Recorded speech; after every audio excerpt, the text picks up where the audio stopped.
Hello and welcome to Two Therapists and a Microphone. I am Dr. Harrison Davis. Dr. Aisha is not with me today, otherwise she would be seeing her part right now.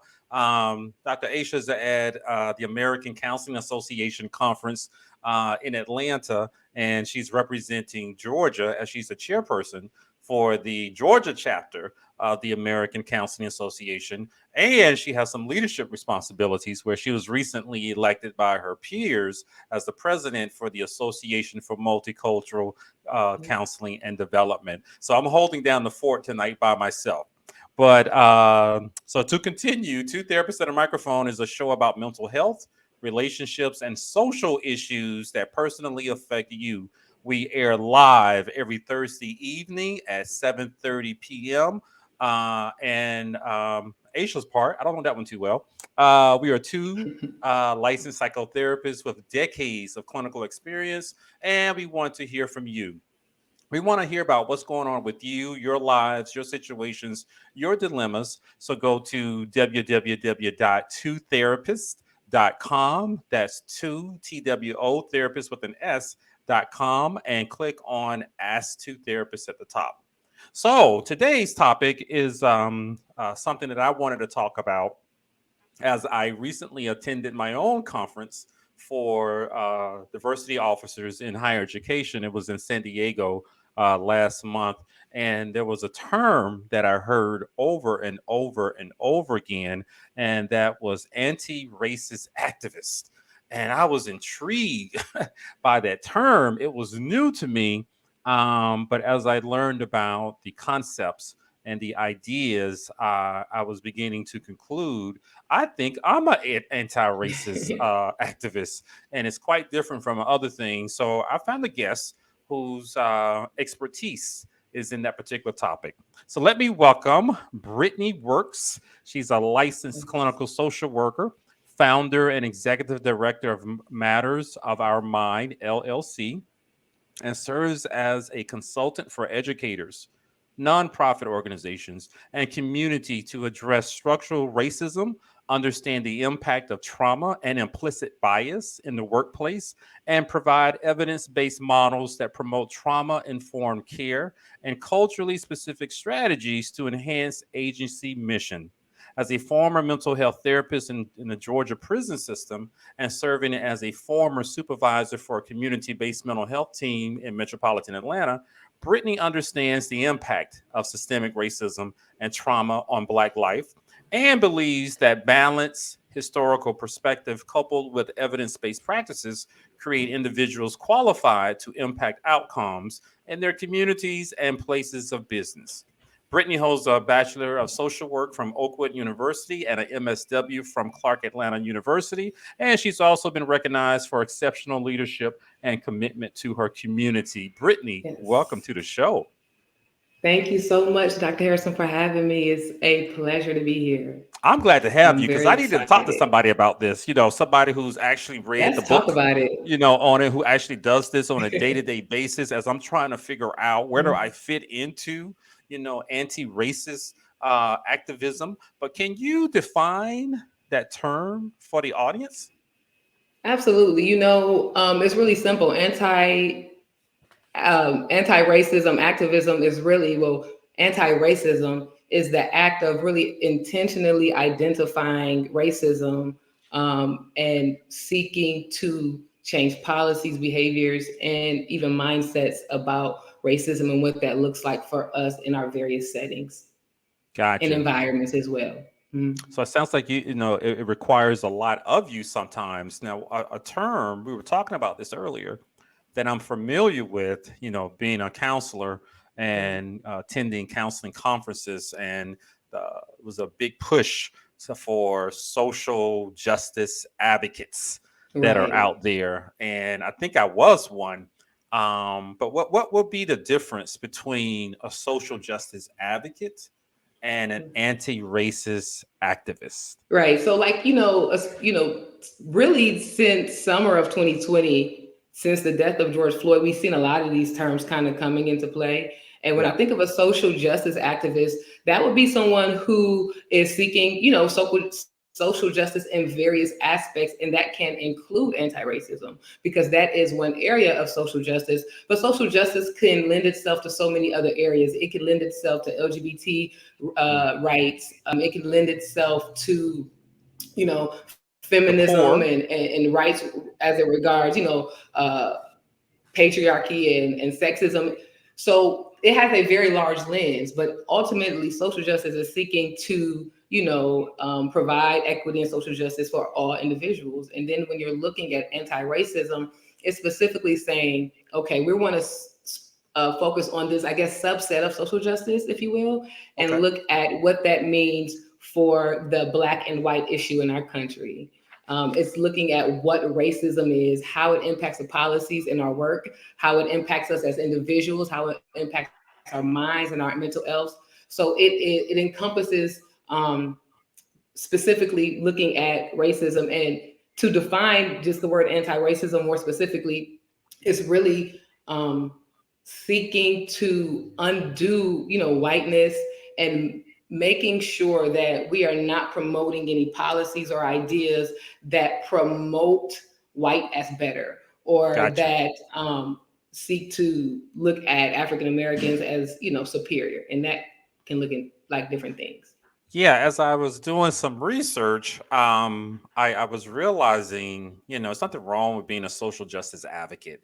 You're Right. promoting fairness, on a number of levels, and you named several of them, and sometimes, I saw that some of my colleagues would post messages on social media, sometimes they were encourage people to write a letter, to a politician, and I'm all for that, but I Right. just remember when I heard about anti-racist activism. Wow, did it fit me like a glove? Because Right. it appears to require you to do more than promote. That's to and also go out there and do something to inspire change. If you're passionate about that, particularly Black folks, like I Right. am, in our spaces and our condition in our communities, it requires us to go out there and actually do something besides post a cute little statement, Right. on social Absolutely. media. You got to get out there and hold a sign sometimes, Mhm. or you got to confront somebody. So those are elements of anti-racist activism that I really enjoy. And I was glad to find out about it because it seems to be for a warrior. It's like the person who is ready to go out there and fight, Right. as opposed to being a cheerleader on the Mhm. sidelines. But what are some elements of it that you like, that you are most passionate about? You know, when I look at the work of anti-racism, what I'm passionate about is, I love the work of getting out into the community and Action seeking, oriented. I love the action oriented piece. I do. And I really was able to be involved in that during the summer of 2020, especially here in Atlanta. There was, so there was a lot going on. We had a lot going on. But the other part that I love about anti-racism work is how personal it is to Black people, particularly as it relates to our healing. Yep, And it's how, about us. yeah, it's about us. And when we look at anti-racism, it's a broad term, and a lot of times we see it like on this organizational or like big policy political level. But anti-racism is undoing the internalized racism that we've taken in as well. So many of us in our community, we have internalized so much racist ideology, whether it's through our belief systems about Black women, whether it's through what we believe and propagate about Black men, whether it's about, there's so many errors in our community that we've experienced. For example, the crack error, which was a very intentional design, but we have an entire community who's been impacted by it still generationally. Yep. And so it's taken the time to identify it and work through it. And I think that that's one of my favorite things So for it sure. sounds like anti-racism activism involves dismantling Hmm. some systems, and some behaviors, some policies. It also sounds like it is fueled by some theories that are out there. What are some theories that are contributing to anti-racism activism? That to anti-racism activism. Yeah, some theories that are about society and the structure that we live in, the Ah, social yes. structure that we live in. Absolutely. So anti-racism believes that our country, at its core, has racism woven into the fabric of our nation in Hmm. every aspect of our Hmm. country. And so, you know, that theory, that, even more so fact, anti-racism looks to undo that and to understand how racism has intersected itself into so many areas of our lives, personally and professionally as well. Yeah. So it requires us to educate ourselves. If Absolutely. you haven't been educated Absolutely. about our history, Hmm. that some people are trying to put up a smokescreen and make us believe something different, and Yeah. realize some realities about the founding of this country, how we got here, number Right. one, and why we're not in the same place as other people who came voluntarily.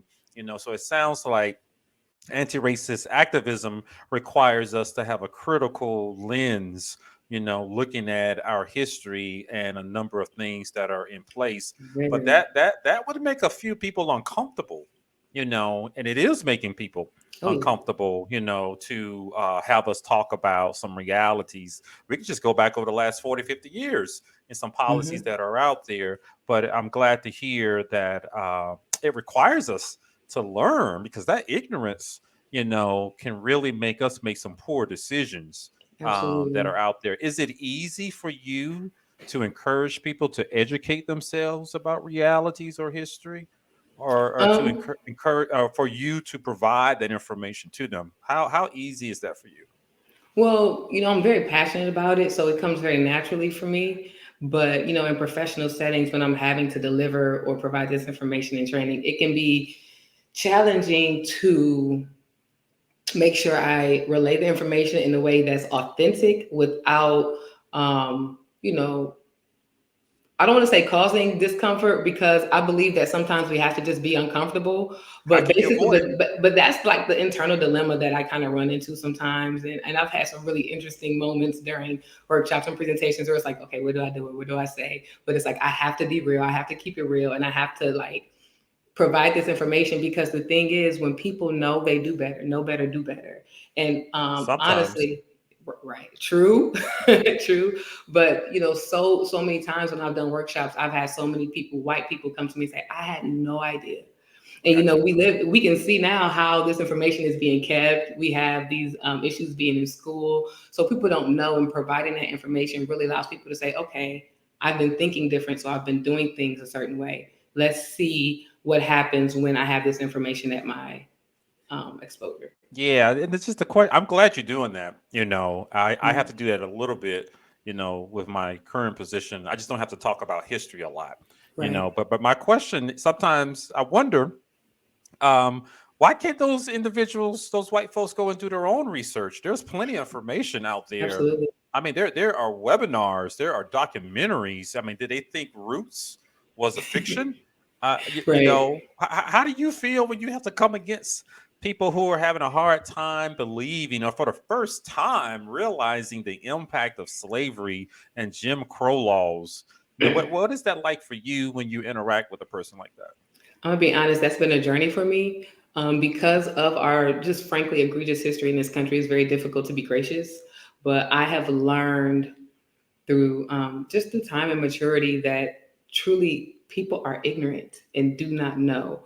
Now you have different groups of people. You have people who choose to be ignorant and choose Yep. to with information.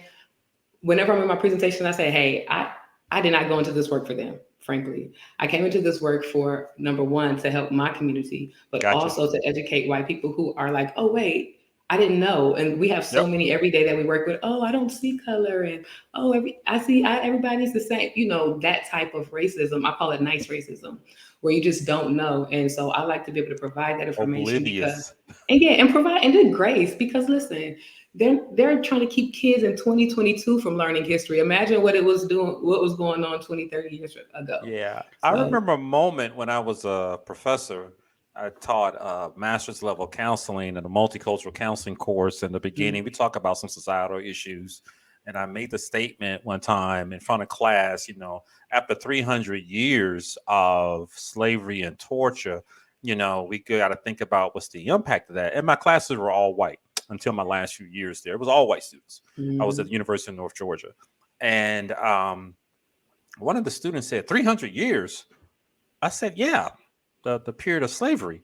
But that wasn't the end of it. There were laws set up. Mhm. He said, I didn't know it was 300 years. I Mhm. said, yeah. What did you think? What did you I Yeah. said, I was amazed. Mhm. I had to I had to stop myself to realize he didn't have my education. Right. He didn't grow up in my community. He didn't have my parents. I Mhm. was privileged to grow up in a black neighborhood and went to all black Right. schools K through 12, where I learned a great deal of black history. But Absolutely. I knew more about black history than I did US history when I went to college. But I was just amazed at Mhm. how oblivious people can be to the some of the history of our country, where they don't even realize how long slavery took place. And the thing is, the powers that be do not, they're not projecting the appropriate narrative. And oftentimes, one of the things that I sat with recently within the past few years was the like transatlantic slave trade. Yep. And for some reason, as a child, I imagined it where the ship came to Africa, picked up the slaves, picked up the Africans, Hmm. enslaved them, brought them to Yep. America. Language is important. Brought them to America, and then that was it. And I knew that that was a bad experience, but I don't think we actually sit with how long that happened every day. This wasn't just a one-time event. This happened for specifically 150 years, back and forth, back and forth, back and forth. And it's just so egregious to sit with, but we're not exposed to it. Yep. Even amongst our own community, we still oftentimes lack the information to We understand do. how we have come to be where we are today. Yeah, I recently had a conversation with my wife's niece who grew up in New York and went to a private Catholic high school, and I believe middle school. I'm just not too sure, but it was all white. Mhm. And she graduated and she's in college in North Carolina. And she was saying she wasn't taught. I mean, she's in college now. Mhm. She wasn't taught accurate Black history, and she was Mhm. happy that she can go on the internet and find the information and the news that she needed. And so even Black folks sometimes, and we have some politicians who are trying to stop us from Right. knowing our own history that's out there, but it keeps you dumb, Mhm. and it doesn't stir up passion in you when you realize things are going on that impact you and your community. And Right. sometimes And those you individuals will criticize the Black folks before they criticize the other people. and you have to really stop and think, why is this information not out? Why are politicians going to such great extents to keep this information from us? Something as simple as understanding slavery and policies that are right there, going through those lists to keep it from us. There's a reason for that. Gotcha. So how does this look for the average Black person, to become anti-racist activists? What does that Mhm. really look like? Break that down for some of the listeners who are watching in case they're wondering, what the hell are they talking about? Right, Or I might be one. Can you tell us, right. what does it look like on a Right, you day-to-day might already basis? be one, right? Yep. So, Yep. it looks like in different ways. For me, it I have a job doing this. I go out, I do this work. And for someone else, they may want to get involved in their community and look at policies in their within their city council and going to those meetings and looking at ways to provide equitable services for their own community. Or it could be even more personal, as simply as sitting down with their own family and looking at the generational traumas that have occurred and saying, okay, listen, we have some healing to do. Because the reality is, within our community, the Black community, we have such complex intergenerational trauma, which is directly related to policies that have impacted us for generations. And Yeah. so that is the work of anti-racism, sitting down with your son and I have a Yep. 10-year-old, and explaining, baby, this is your history. This is Yep. who you are. This is what society says you are. These Yep. are the messages you're going to receive, but this is who you are. And we correcting that. That's anti-racism, because All of those messages, for example, the stereotypes about Black men, we know what they are. Hmm. It could be violent, over sexualized stuff, all those things. News That reminds all us every day. every day, that all of those stereotypes are directly related to racist ideology that has been perpetuated by white dominant groups for the purposes, almost always for their own economic gain in some reason, but it has affected us. And when we are able to sit with that in our own families, in our own communities, it's powerful, it's healing, and it's restorative. Hmm. Yeah, yeah, because I can see myself in all of that, even with I have an 11, 12-year-old daughter Right. now, and I've had to have had conversations with her, especially after George Floyd. Hmm. And it was just, we just couldn't hide it from her, and she found the video on her phone. And then, for the first time, talking about some realities that are out there that are not pretty. Right. I like for her to Absolutely. stay innocent. I think she was like 9 or 10 at the time. I wanted her to Hmm. stay innocent, and everyone, the world is fun, and all her friends. It doesn't matter what they look like, but there's some realities out there, and I had to do it. And I Absolutely. remember what my dad told me. Growing up in a black neighborhood, he came from a small black town. Throughout the 50s and 60s, and it was some harsh words that I heard, and I remember telling myself, I don't want to do that, but there I was cleaning up some of the language, Hmm. but sharing some of the same information. But it can be tough, you Very know, tough. telling a child your experience with the world might change real soon, Real and soon. here's how it's going to look. And specifically, like with me, with my 10-year old son, he's tall. My son does not look 10 at all, and he's in third grade, so he looks 13, 14, and people adultify him all the time, and Yep. it scares me. They don't see the innocent 10-year-old that I Yep. see. So you combine that with him being a Black boy, it can be very scary. Hmm.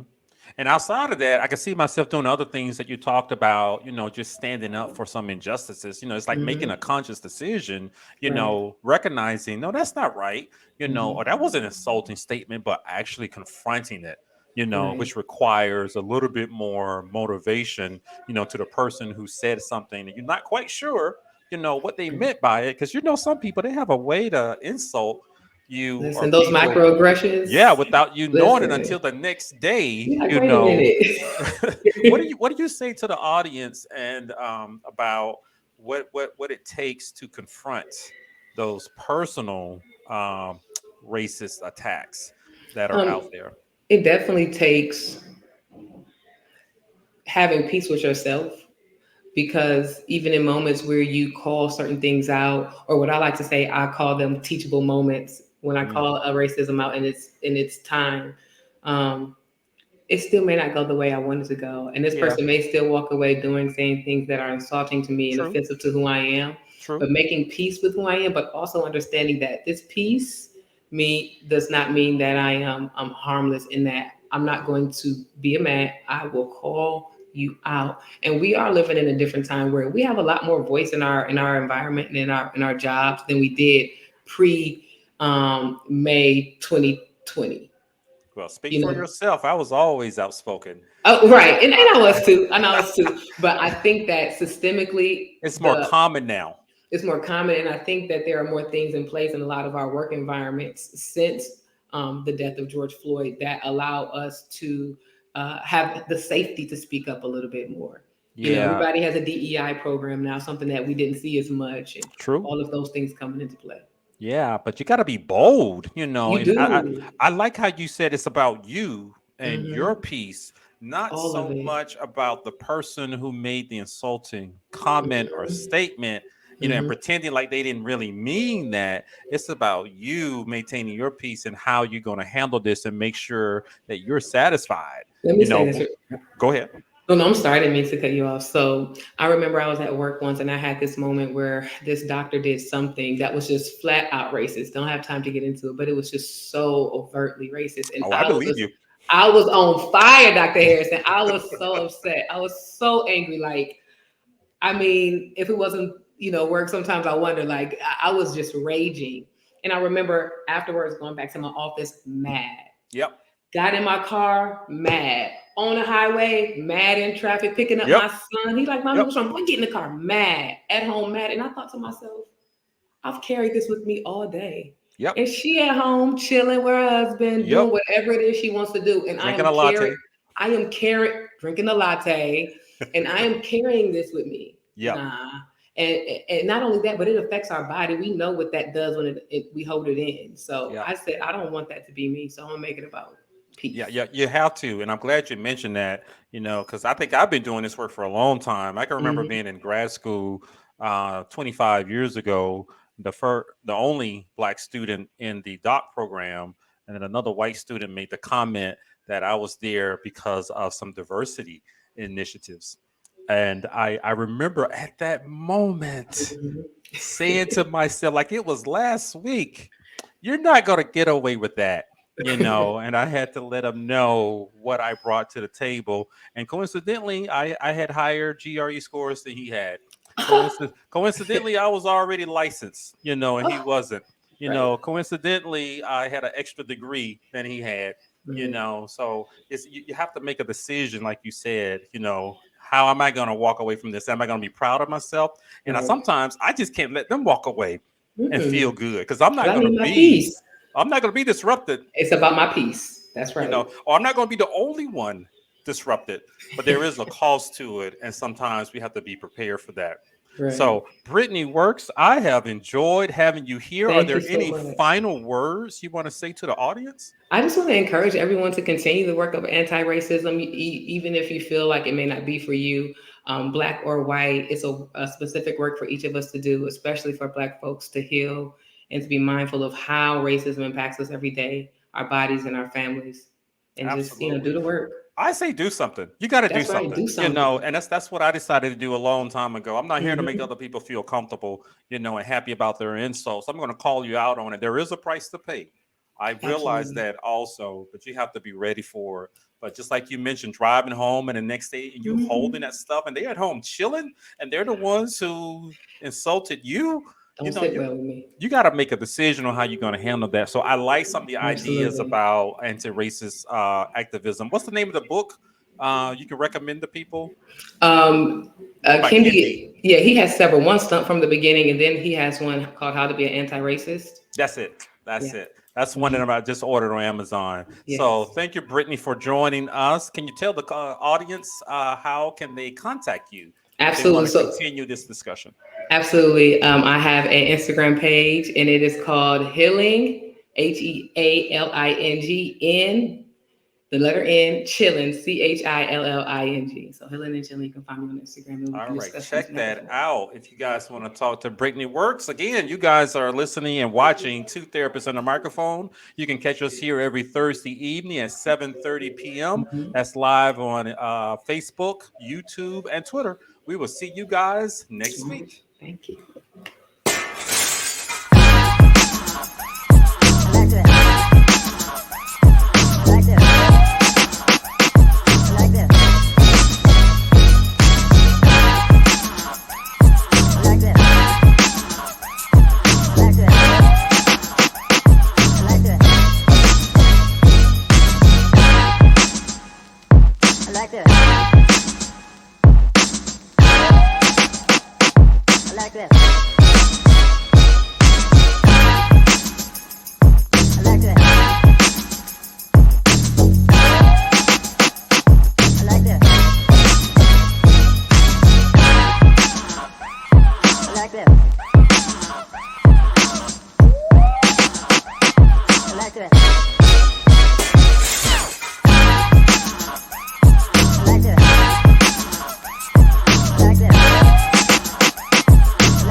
I like that.